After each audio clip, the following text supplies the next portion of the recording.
My name is Marijn Goedegebure, and I'm a software engineer at Team Inbound NCO in the logistics fleet. I would like to ask you to keep questions to the end. Please drop them in the sidebar in the Q&A, and don't forget to vote. I'll try to answer them as best as I can. So, I suck at cooking. At least sometimes I suck at cooking. For example, when I often do a new recipe, I screw it up. Other times I, for example, forget to set a timer. I put the stove on too hot.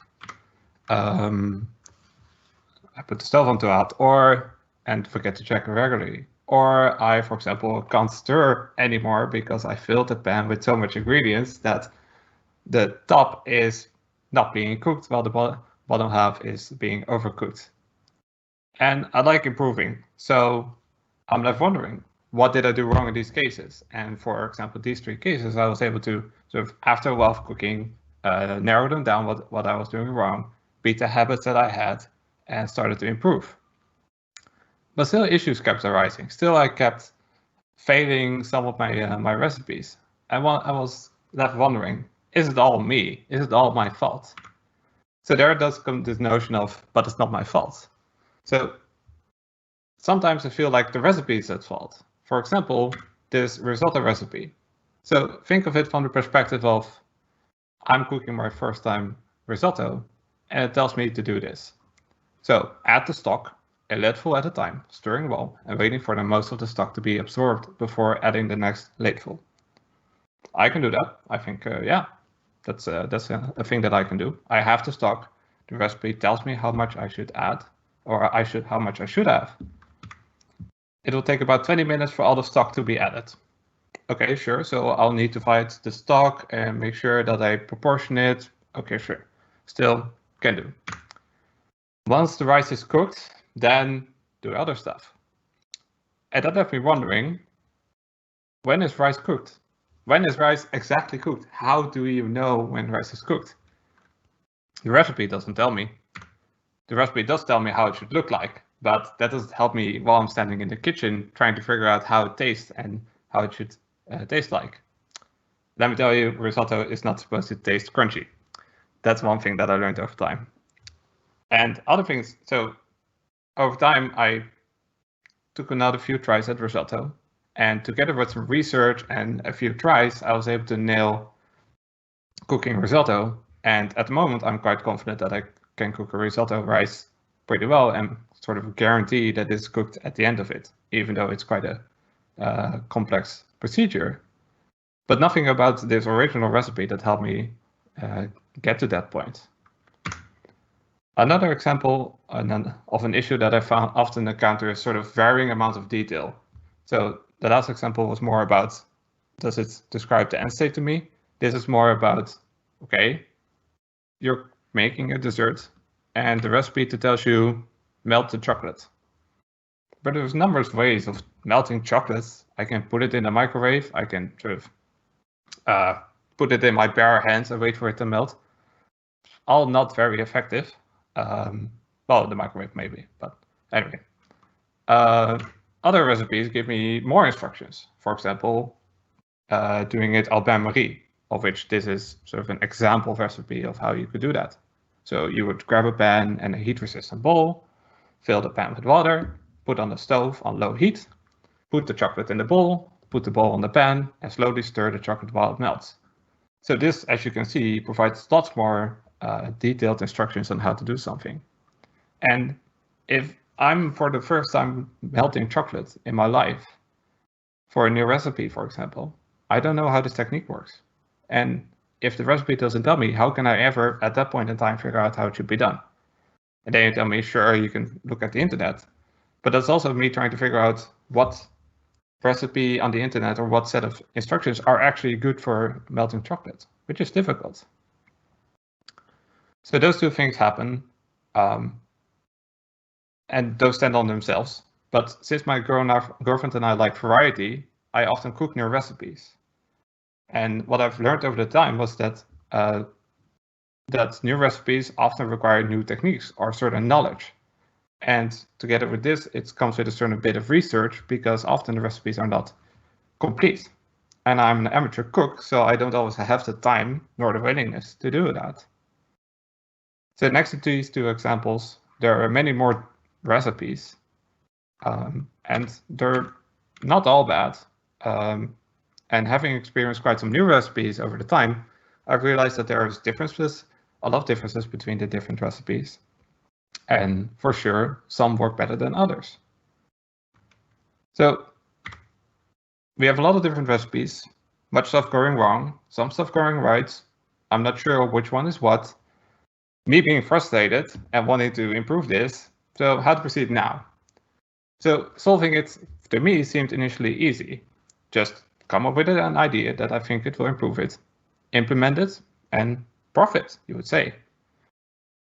But for the solutions that I came up with, I realized that I wasn't able to conclude on a single good idea. I had trouble answering a few questions. So for example, why are there so much different types of recipes? Why are some better than others? Why does everyone present the information differently? And what do others think of these recipes? Like, I dislike them, but if I give the same result of recipe to someone else, will he dislike it as well?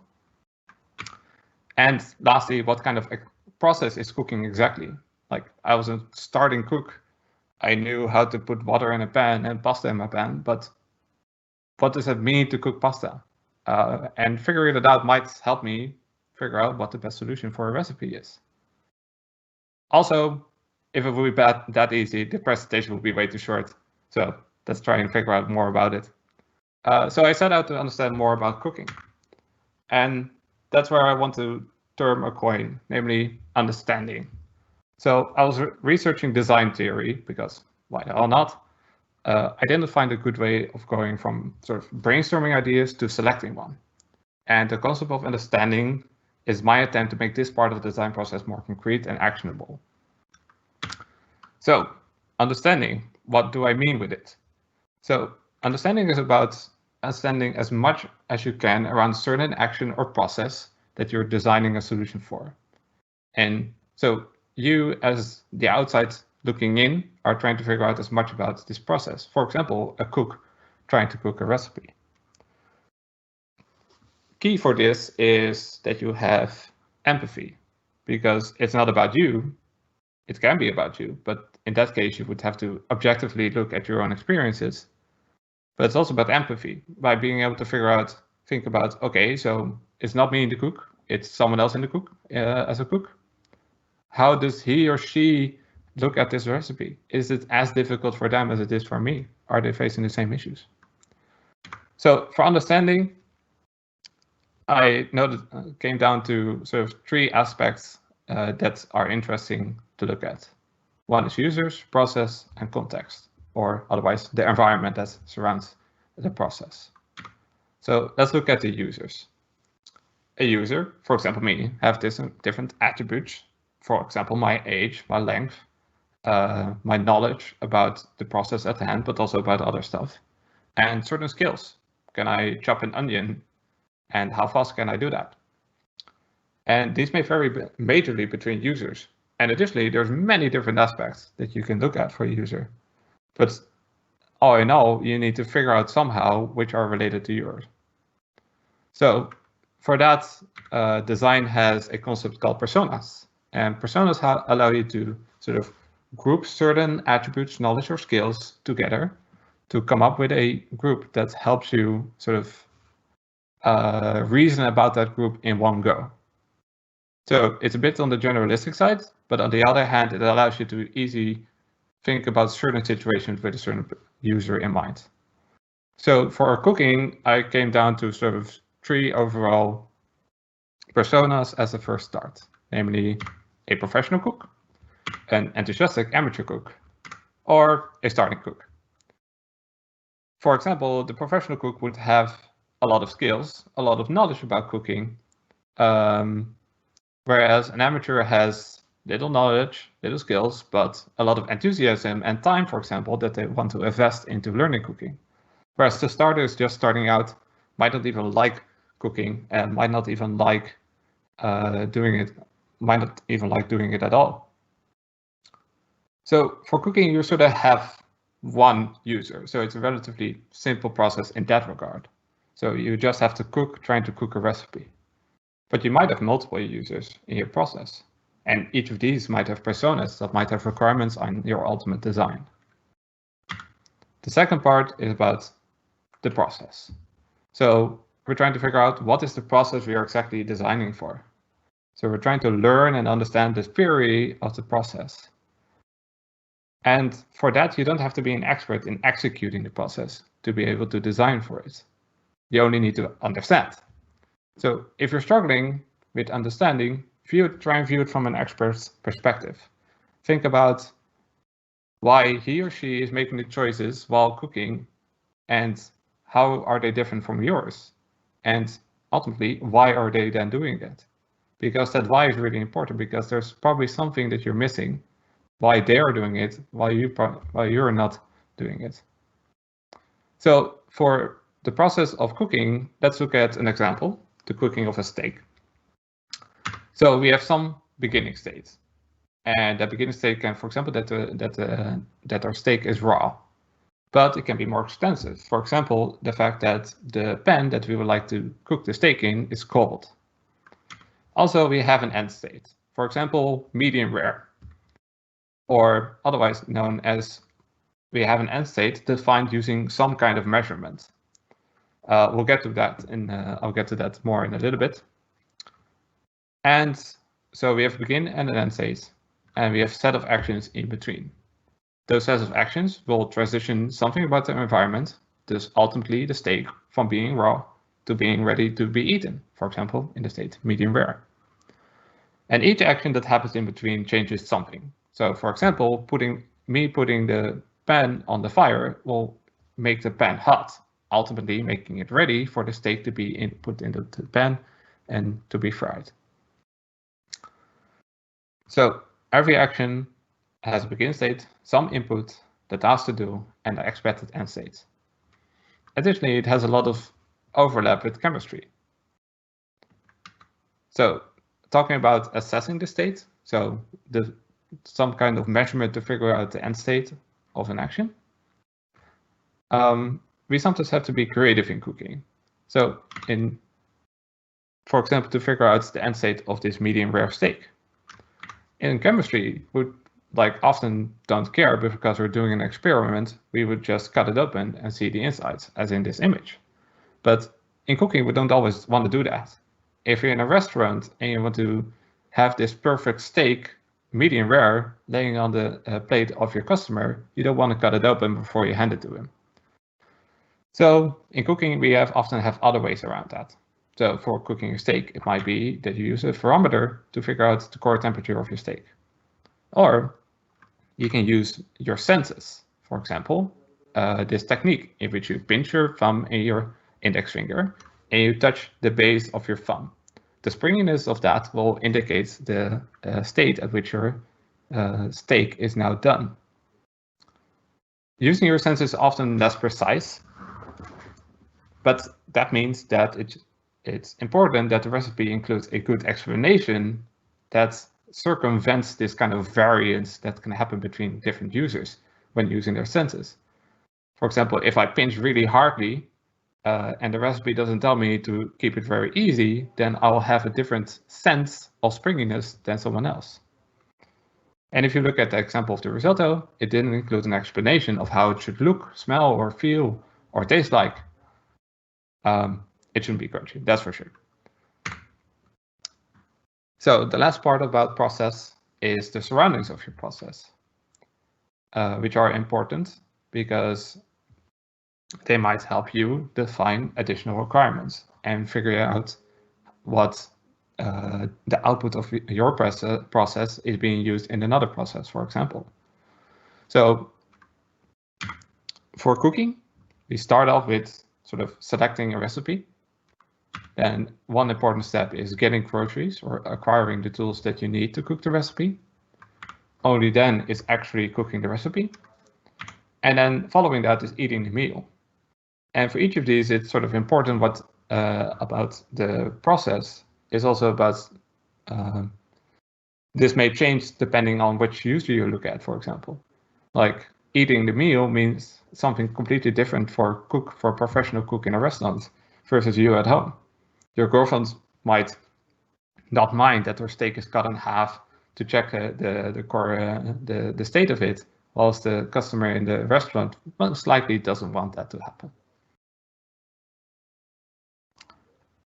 And this can also influence how someone looks at a designed recipe, because if the recipe doesn't include information to transition it from one state, from one part of the process to another, like for example, how to put it on the plate, how to decorate it, then it might not be interesting for them as well.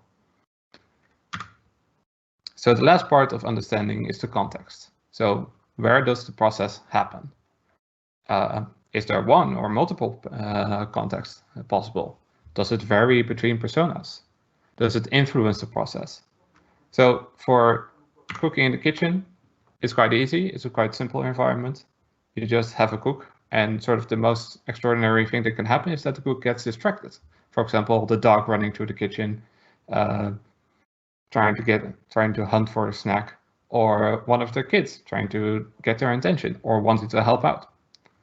But you have other environments where you want to cook. For example, if you want to boil an egg at high altitude, you might realize that after spending the normal 12 minutes of cooking your hard-boiled egg, that it's not hard-boiled at all. It's like soft-boiled. And you're gonna need a lot more time to hard-boil it. So each of these result in different requirements concerning your design. And then we come down to, are they all important? So we have three parts: the user, the process, and the environment. And the question is, when is each one of these important? So some require a heavy focus on users, because the user is a complex and a varied user, of which the skills have a large impact on the design that you're trying to make. Sometimes it's the process, and sometimes it's the environment. So for example, for cooking, we have quite a few personas, and their knowledge and skills have quite some effect on our design, most likely. Next to that, we have the environment, which can also make a lot of impact on our recipes. But then we come down to something interesting, in which we can select a subset of our users, our process, and our environment to design for. So if we take a subset of the users and a subset of the environments, it might result in us having a very diminished complexity for our design. Figuring out what subset to take, we'll look into that in a minute. So now that we've built all this, and I've explained to you this concept of understanding, let's look at how to apply it. So we started off with my risotto recipe. That wasn't that great. So I felt like I was cooking blind. I didn't know what the end result was. So can we, based on what we now know and what we now know and understand about cooking, think of a solution? So my proposed solution for this, that we'll use as an example, it's not complete, it's very simplified, but let's use it as an example. So to per action, describe the expected outcome. So after the action, so to say, of cooking the risotto, we would say, check the rice by biting into it. It should be slightly al dente or resist slightly to the tooth, but not be hard in the center. This would help, for example, a beginner to cook the recipe. Then we come to sort of judging this solution. So we have this understanding of our users, our process, and our environment. We have our solution. Let's try and reason about what, using our understanding, what for example, our users think of this solution. For example, the professional cook might find it too much information. Like, they're just not interested. For example, they might already know how to cook risotto. They know the end state to expect. Even better, they might know a better end state that's not part of this recipe. For the beginner, it might help a lot. For example, it might help them to nail it the first time and to figure out truly out what the end state they're looking for is. They might still screw other stuff up, but they at least know how to verify whether their risotto rice is done. So the conclusion of this is that this solution might work for some of the users or all of the users, and that we have a certain decision to be made. For example, we can use the design and focus on a specific audience. For example, just the starters, because we don't think the professional cook will have much use of this. Alternatively, we can add configuration to the design to facilitate the different users. For example, being able to hide the end state information from the final design. So with this, now that we have judged this solution and how it holds up against, for example, our different users, we might set up a hypothesis. So if we design it like we just did, then the user, for example, the professional cook, will expect it to be too much information. And if we design it like we just did, then the user, that is the starting cook, will find it terrific and will like it a lot. So with this hypothesis, we can, for example, test and thus figure out whether our understanding of our users and their opinions about these kind of matters is correct. It's important that we choose the right hypotheses.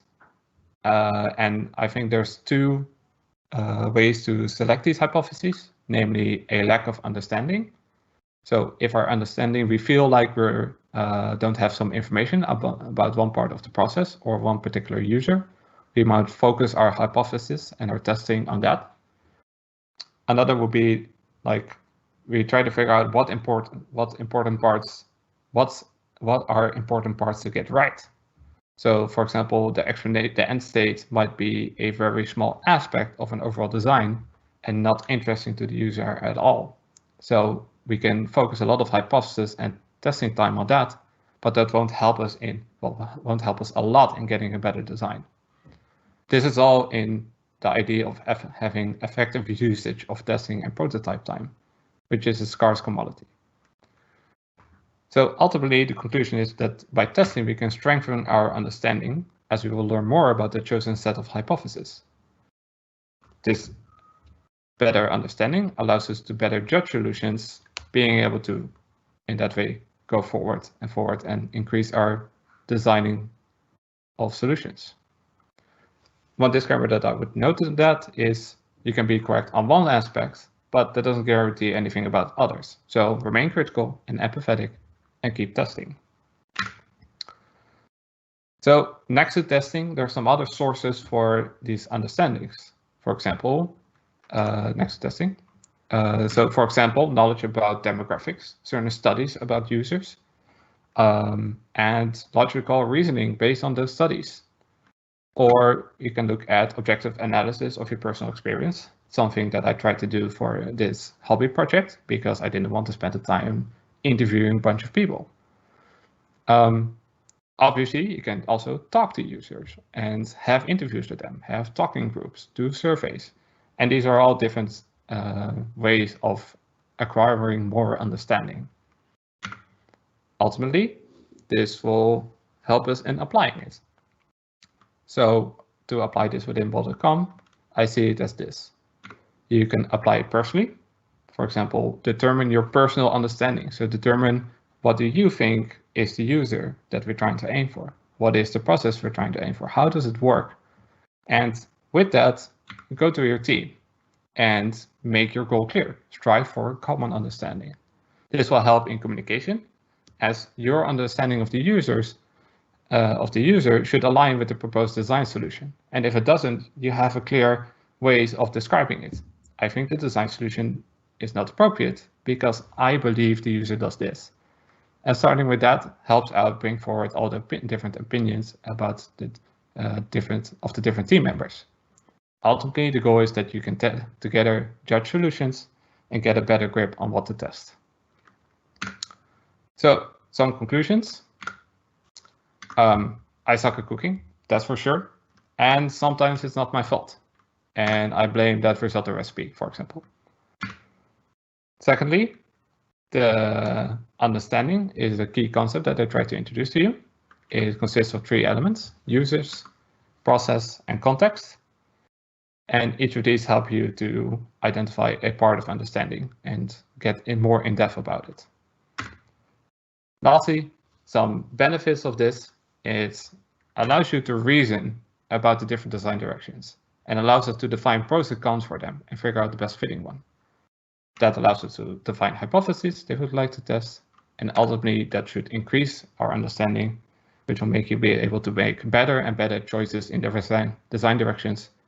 For one, helping you to set up good design directions, as well as be mindful about the time and resources that you are using as they are scarce. So I would like to thank you for your time. I hope you have learned something that you're able to apply within your work. And thank you for the opportunity to talk to you about cooking and design. Oh, and I think my high altitude egg is just on cooking, so I should check on that. Thank you so much, Marijn. I really enjoyed listening to you. I really love the presentations. There were actually no questions. Oh, there's one from Tobias. So is cooking a science or an art? I honestly believe that cooking is towards a science because it has so much similarities with chemistry. Yeah, that's the gist of it. So. Thank you. And also another one from not a chef. Risotto is not meant to be crunchy, so I think you blew his mind. I mean, if you enjoyed crunchy, feel free to eat it crunchy. It's like you can use it as cereal if you want to, but there are ways to sort of cook it that is not crunchy. Yeah. Thank you so much, Marijn. Thank you. And to all the attendees, thank you for listening. And for some after talk, you can go to our side channel on Google Chat. And I hope to see you guys in the next session.